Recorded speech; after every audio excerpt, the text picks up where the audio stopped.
بەڕێزان ئەم کاتتان باش بە ناوی بنکەی ڕووناکبیری گەلاوێژەوە بە خێراتنتانەکەم بۆ 22مین فیستیڤاڵی نێودەوڵەتی گەلاوێژ.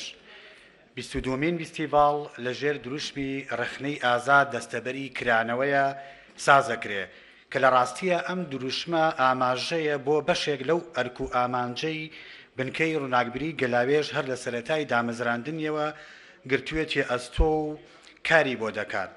هەڵبژاردننی ئەم دروشمە لە تێگەیشتنی ئێمەوەیە بۆ پێداویستی و حتمیەتی خۆڵقاندنی زەمینەیەشی پتە و بۆ هێنانەکایی ڕەخنەی ئازاد کە بە مسۆگەری دەتوانێت کرانەوەیکی ئەقلی و ڕۆشنبیری و سیاسی و کۆمەڵایەتی دەستەبەر بکات.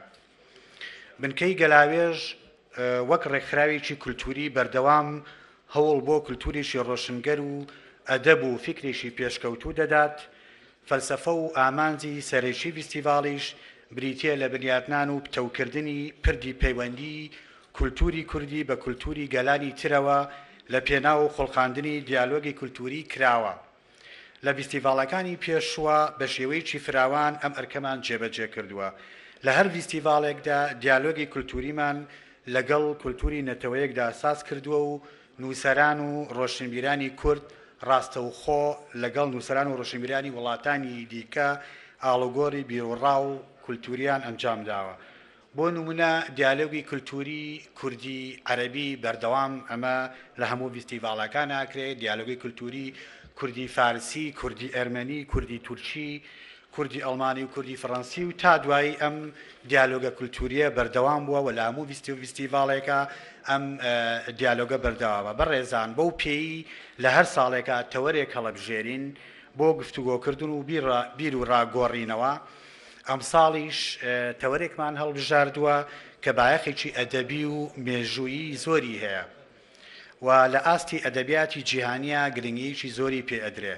تەوەری سەرەکی 22مین فیستیڤاڵی ڕووناکبیری گەلاوێژ بریتیە لە گفتوگۆکردن و توێژینەوە لەسەر بایۆگرافی و ئۆتۆبایۆگرافی واتە بیرەوەری. ناونیشانی سەرەکی تەوەرەکەش بیرەوەری لە نێوان ئەدەب و مێژوودا کە ژمارەیەک نووسەر و ڕەخنەگری کورد و فارس و عەرەب بابەتەکانیان پێشکەشەکەن. بەو پێی نووسینەوەی بیرەوەری لەسەرێک پەیوەندی ڕاستەوخۆی بە مێژووەوە هەیە و تایە ڕووداوەکانی قۆناغێکی مێژوویی تۆمارەکرێت. لەسەرێکی تر پەیوەندی بە ئەدەب و تێکستی ئەدەبیەوە هەیە چونکە بیرەوەری بە زمان و داڕشنێکی ئەدەبی دەنووسرێتەوە.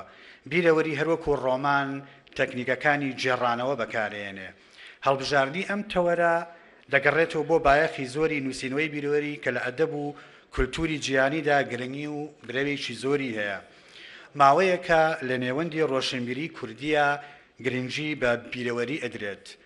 لە چەندەی ڕابردووە ژمارەیەکی زۆری بیرەوەری چاپ کراوە، چ ئەو بیرەوەریانەی نووسەرانی کورد نووسیویانە چ وەرگێڕانی بیرەوەری نووسەرە جیهانیەکان. بۆیە ئەوامان پێ باش بوو ئەم ساڵ گفتوگۆ لەسەر ئەم بابەتە بکەین. لە ڕۆژی دووەمی چالاشیەکانی فیستیڤاڵدا ئەم بابەتە لە 4 پانێڵدا پێشکەشەکەین. لە هەر پانێڵێکە چەند نووسەرێکی کورد و عەرەب و فارس پێکەوە بۆ بێگومان لە تەنیشتی یەکەوە توێژینەوەکانیان پێشکەشەکەن و بۆ چوونی هەمەچەشن و جیاجیا لەسەر ئۆتۆبایۆگرافیە بیرەوەری خەنە ڕوو. سبەینێ چاوەڕوانتانە بین تا پێکەوە گوێ لە بابەتەکان بگرین و دیالۆگیان لەگەڵدا بکەین. دووبارە بە خێراتنتانەکەین و هیوادارین ڕۆژانی فیستیڤاڵ بۆ هەموو لایەک ڕۆژانێکی خۆش بێت و پڕ بێت لە بابەتی بەسوود و دیالۆگی کراوە.